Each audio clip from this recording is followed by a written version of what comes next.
highly by his peers. While in primary school and even at secondary level, he participated in many debates and seminars where he excelled on account of the courage, clarity, and conviction with which he presented his case. At Makerere University, he was elected president of the Student Guild at a time when coming from northern Uganda carried a big stigma. He overcame that stigma and rallied students to champion a campaign against the World Bank-inspired policies, referred to as structural adjustment programs. But in reality, it required government in underdeveloped countries to drastically reduce spending on health, education, and livelihoods. The bywords of those policies was cost sharing. The fierce disagreement with the government led to a strike in which 2 students lost their lives and many were seriously injured when the police was deployed on campus on the 10th December 1990. One of those who was seriously injured was our own late Speaker Jacob Olanya. May his soul rest in peace. The Honorable Mao is ever a bridge builder and peacemaker. Norbert Mao, at just 23 years old at that time, reached out to State House and secured an appointment to meet President Museveni, who received a student delegation led by Mao to discuss how to balance other national priorities with the need to ensure access to higher education for students from poor families, the so-called needy student. That conversation laid the foundation for continued government sponsorship of students in universities alongside private sponsorship. Finally, my Lord the Chief Justice, Honorable Norbert Mao has education, experience, skills, and connection locally and internationally to unite this House to deal with crises of confidence facing the members, leaders, and the institutions of Parliament. Norbert Mao is a senior advocate of 32 years standing. He has an undergraduate law degree from Makerere University and a postgraduate diploma in legal practice from the Law Development Center. He has an associate Bachelor of Arts degree and a Master's of Arts degree in Development Studies from Uganda Matters University. He has a Master's of Dispute Resolution and a certificate in International Commercial Arbitration from Pepperdine University, USA. In addition, he was a 2003 World Fellow at Yale University, USA. My Lord, the Chief Justice, Norbert Mao is the President General of the Democratic Party and until recently, Minister of Justice and Constitutional Affairs in the government of Uganda. Having been appointed following a cooperation agreement between the National Resistance Movement and the Democratic Party, Norbert Mao believes in managing our differences through concessional democracy, where we use points of agreement as foothold to find consensus in areas of disagreement. The candidates I present to you will guarantee the privilege, immunities, and independence of the members of Parliament.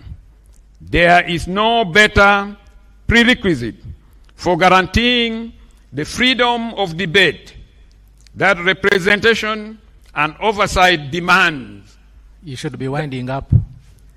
most of like, than having a presiding officer who does not have an overbearing or coercive influence on members and is himself not under the overbearing or coercive influence of anybody. Norbert Mao is a patriot and was a firebrand legislator in the 6th and 7th Parliament. Now returned to Parliament after voluntarily leaving it 20 years ago.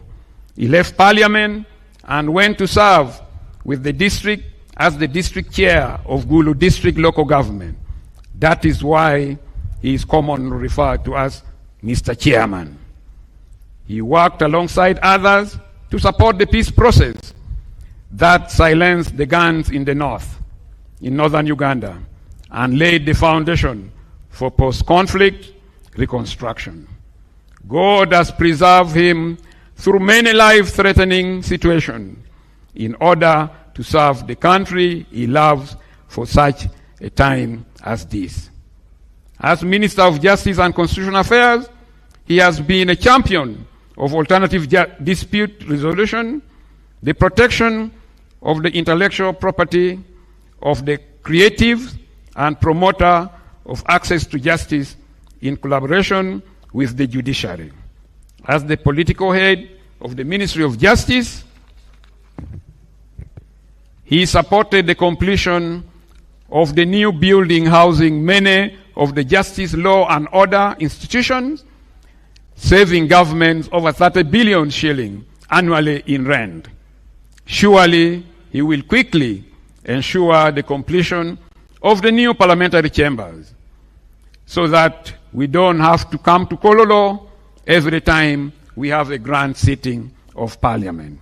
My Lord Chief Justice and honorable members, in conclusion, Honorable Mao, as the current chairman of the Summit of the Inter-Party Organization for Dialogue, IPOD, understand what is at stake over the next 5 years and beyond.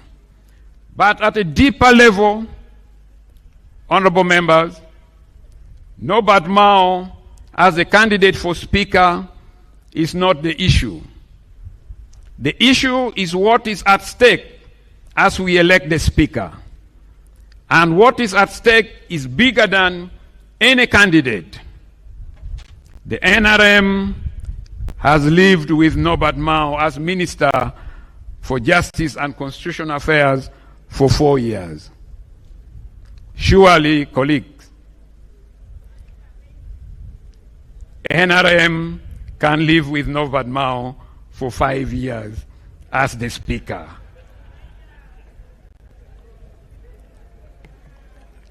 So let us rise above partisan alliance and embrace the gift of Norbert Mao to the NRM and Uganda. Don't ask why Mao, but ask why not Mao. My Lord Chief Justice and honorable member, I beg to move. Thank you very much.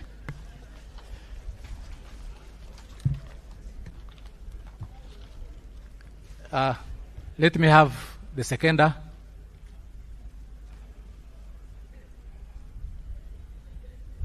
Please, you have 2 minutes. Don't use more than that.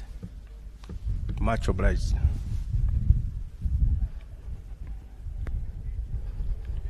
My Lord, the Honorable Chief Justice and the honorable members, as per the Rule 5, Clause 9 of the Parliamentary Rules of Procedure, I, Patrick Okello Onguri, the Member of Parliament representing Aswa County in this 12th Parliament, rise on a motion to second the Honorable Norbert Mao to take the chair of this Parliament as the Speaker.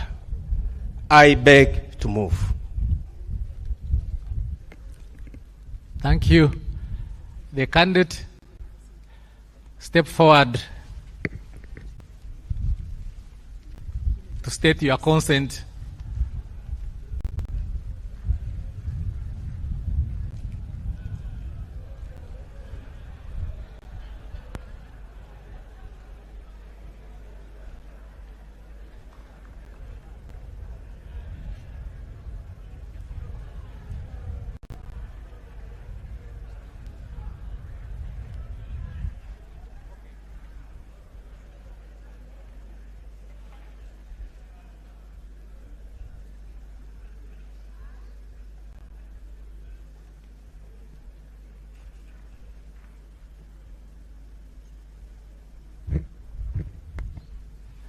Please note that as per the rules, you only state your consent to the nomination and nothing else. Much obliged, my Lord. Your Excellency, the President of the Republic of Uganda, my Lord, the Chief Justice, the honorable members of Parliament, in as few words as it takes, I, Norbert Mao, Member of Parliament for Laro Peche, hereby consent to my nomination to take the chair as the Speaker. Thank you very much. May God bless you. Any other nomination?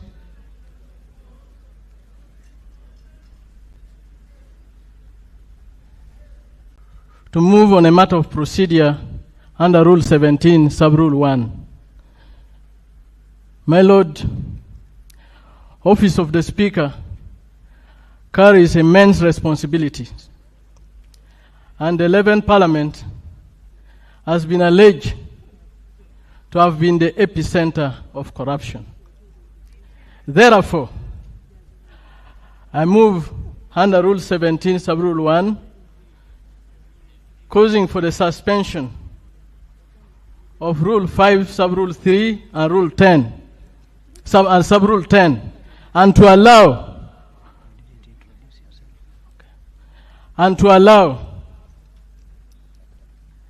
the nominated members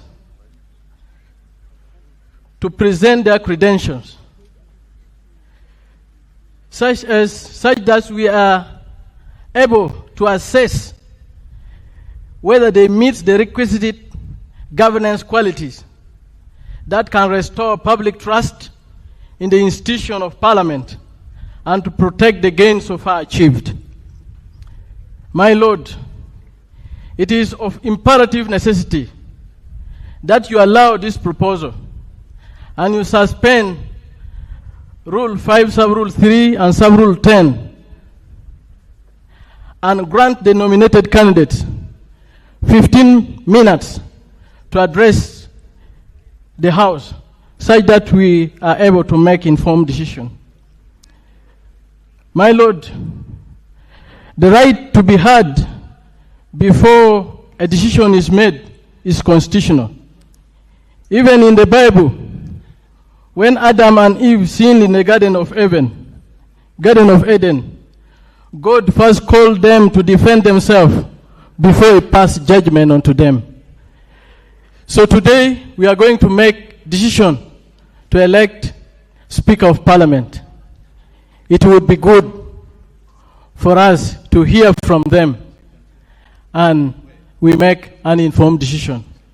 Your Lordship, my name is Uchenn Geoffrey, Member of Parliament representing Kyoga North constituency in Amolata district. I beg to submit.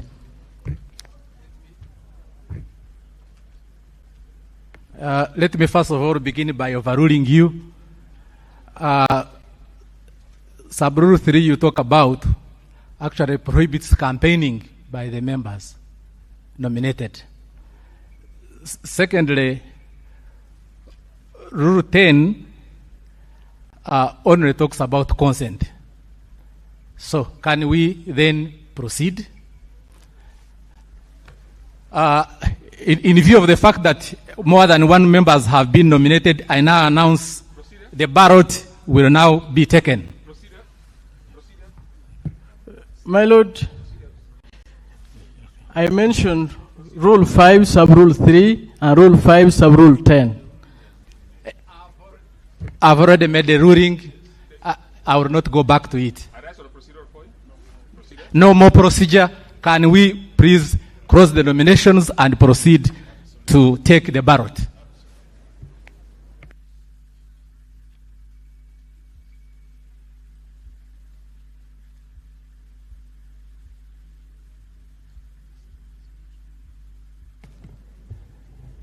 So given that there is no any other candidate,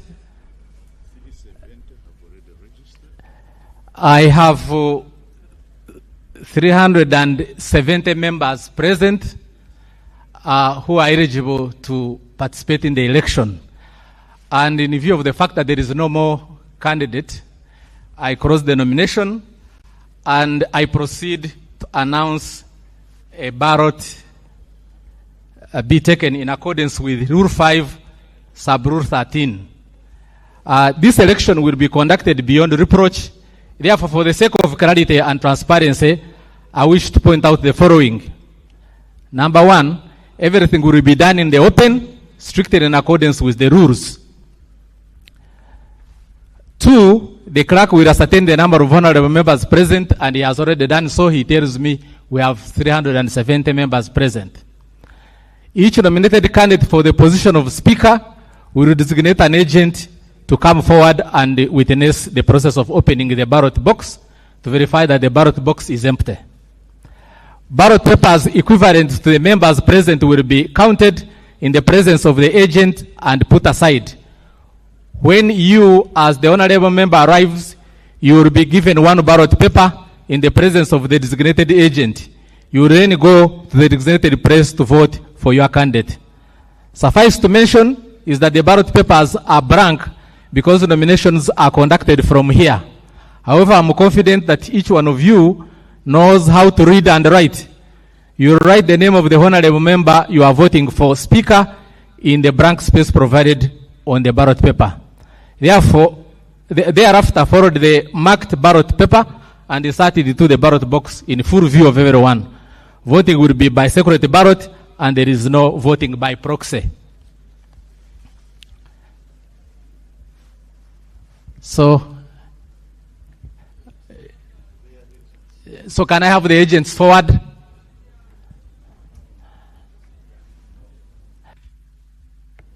I'm not allowing procedure. Can I have the agents forward? I'm not allowing procedure. Can we have the agents forward?